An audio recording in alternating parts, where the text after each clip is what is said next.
بسم اللہ الرحمن الرحیم۔ لائف لائٹ میں خوش آمدید۔ اس ویڈیو میں ہم آپ کو پاکستان نے IMF سمیت دیگر کون کون سے اداروں کو کتنا قرض دینا ہے، ہر پاکستانی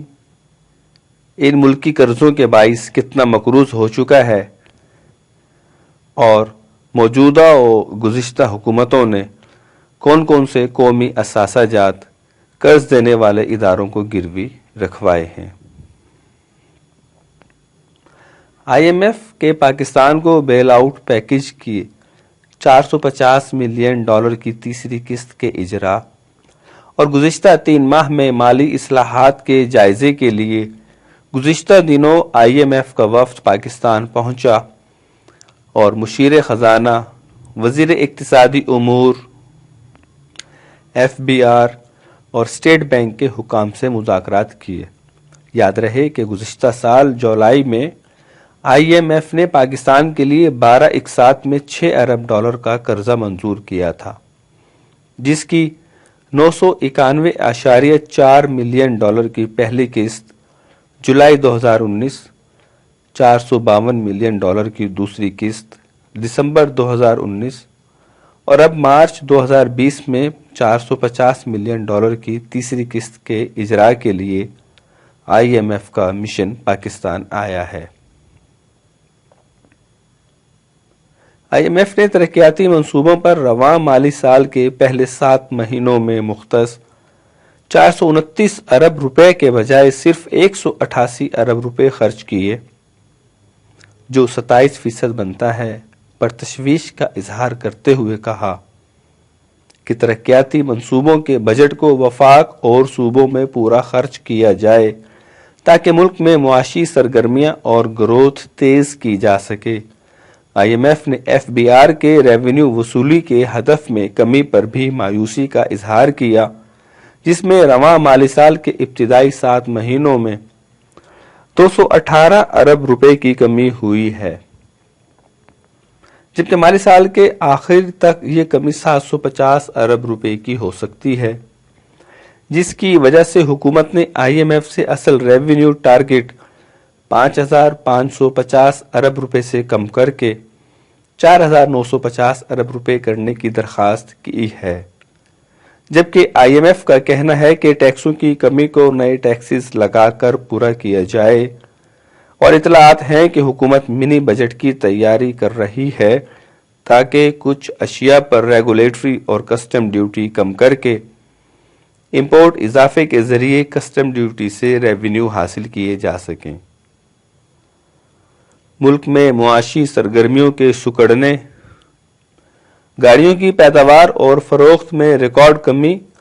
اور بڑے درجے کی صنعتی گروتھ میں 6% کمی سے بھی حکومت کو ریونیو کے اہداف حاصل نہیں ہو سکے۔ IMF معاہدے کے تحت حکومت کو رواں مالی سال $650 ارب کے نئے ٹیکسز لگانے تھے۔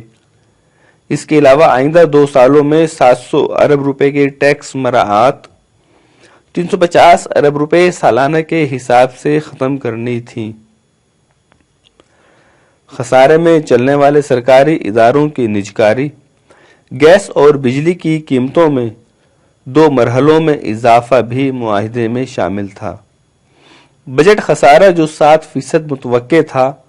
اس میں کمی لانے کے لیے $1,600 ارب کے گردشی قرضوں کو ختم کر کے پاور سیکٹر میں اصلاحات اور سبسڈیز ختم کرنا تھی، جو نہیں ہو سکا۔ خسارے میں چلنے والے ادارے اور گردشی قرضے موجودہ حکومت کی ناکامی اور ملکی معیشت پر ناقابل برداشت بوجھ ہیں۔ اسٹیٹ بینک کے پالیسی ریٹ کو 13.2% تک بڑھانے کے باوجود افراط زر کم ہونے کے بجائے بڑھ کر 14.6% تک پہنچ چکا ہے، جبکہ بینکوں کے لینڈنگ ریٹس 15 سے 16% ہو جانے کی وجہ سے ملک میں صنعت کاری کا عمل جمود کا شکار ہے، جس کی وجہ سے ملک میں نئی ملازمتوں کے مواقع پیدا نہیں ہو رہے۔ ڈاکٹر حفیظ پاشا کے مطابق رواں مالی سال خطے میں پاکستان کی سب سے کم جی ڈی پی گروتھ 2.5% متوقع ہونے کی وجہ سے ملکی جی ڈی پی میں 33 ارب ڈالر کی کمی سے 40 لاکھ افراد غربت کی لکیر سے نیچے اور 10 لاکھ افراد بے روزگار ہو جائیں گے۔ جی ڈی پی گروتھ میں کمی زراعت، بڑے درجے کی صنعتوں اور کنسٹرکشن کے شعبوں میں واضح طور پر دیکھی جا سکتی ہے۔ پاکستان اور آئی ایم ایف کے درمیان قرضے کی بات نئی نہیں ہے۔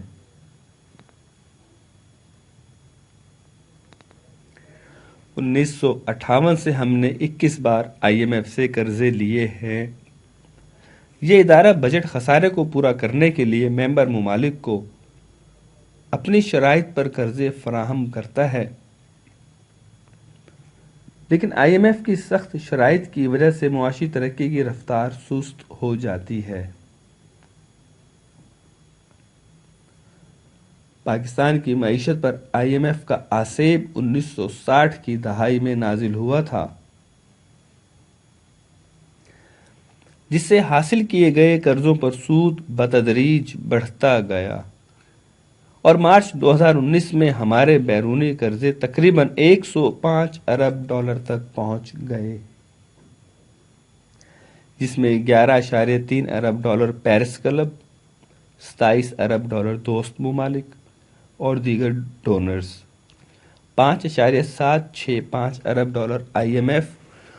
اور 12 ارب ڈالر کے بین الاقوامی یورو اور سکوک بانڈز شامل ہیں۔ ہمارے آدھے سے زیادہ ریونیو قرضوں اور سود کی ادائیگی میں چلے جاتے ہیں، جس کی وجہ سے تعلیم، صحت، پینے کے صاف پانی اور سماجی شعبوں کے ترقیاتی منصوبوں کے اخراجات پورے کرنے کے لیے ہمارے پاس فنڈز دستیاب نہیں۔ ملکی قرضوں کے باعث 2011 میں ہر پاکستانی 46,000 روپے کا اور آج 1,72,000 روپے کا مقروض ہے۔ ان قرضوں کے لیے ہم اپنے موٹر ویز، ایئرپورٹس اور دیگر قومی اثاثے قرضہ دینے والے اداروں کو گروی رکھوا چکے ہیں۔ حکومت کو چاہیے کہ وہ بیرونی قرضوں کی ادائیگی کے لیے ایک واضح حکمت عملی کے تحت مہنگے شرعی سود کے قرضے ترجیحاً واپس کر دے، تاکہ ہم اپنی آنے والی نسلوں پر قرضوں کا بوجھ کم کر سکیں۔ ہمیں امید ہے کہ آپ کو یہ ویڈیو پسند آئے گی۔